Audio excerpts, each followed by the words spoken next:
Welcome to our analysis of the latest political developments in Victoria, where a significant by-election result has raised fresh concerns for the Labor Party at the federal level.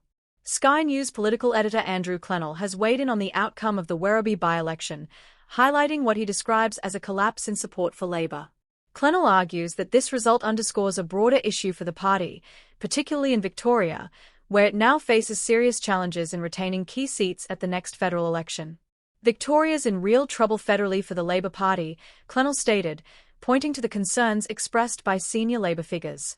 According to insiders, there is now growing pressure on the party to distance itself from the Allen government, which has been grappling with its own issues at the state level.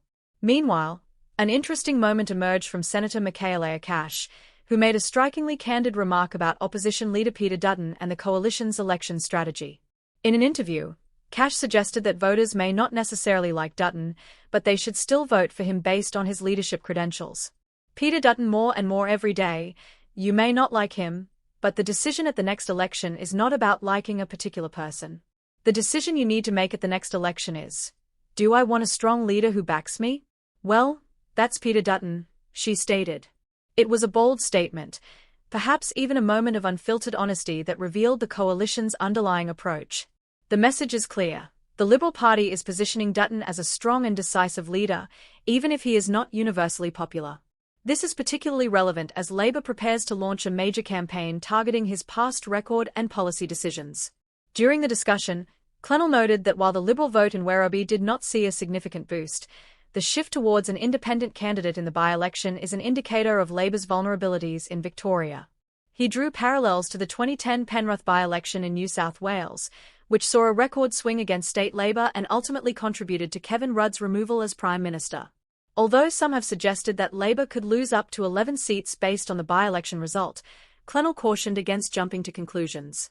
By-elections often produce different voter behaviours compared to general elections. However, he did assert that Labor is at serious risk of losing at least 3 federal seats in Victoria, with Aston among those that will be particularly difficult to retain. Michaelia also commented on the by-election outcome, praising the Victorian Liberals for what she described as a resounding result. She echoed the sentiment that voters in Victoria, especially in the western suburbs, feel let down by both the state and federal Labor governments. The reality is, Victorians are feeling the weight of both a state Labor government and a federal Labor government, she stated. With these results now in, the political landscape in Victoria appears increasingly uncertain. The next federal election could prove critical for both major parties, with Labor needing to reassure voters and the Liberals working to present themselves as the viable alternative. One thing is certain, this by-election has sent a clear message, and both sides will be paying close attention. Thanks for tuning in. Don't forget to like, share, and subscribe for more updates on stories that matter. Until next time.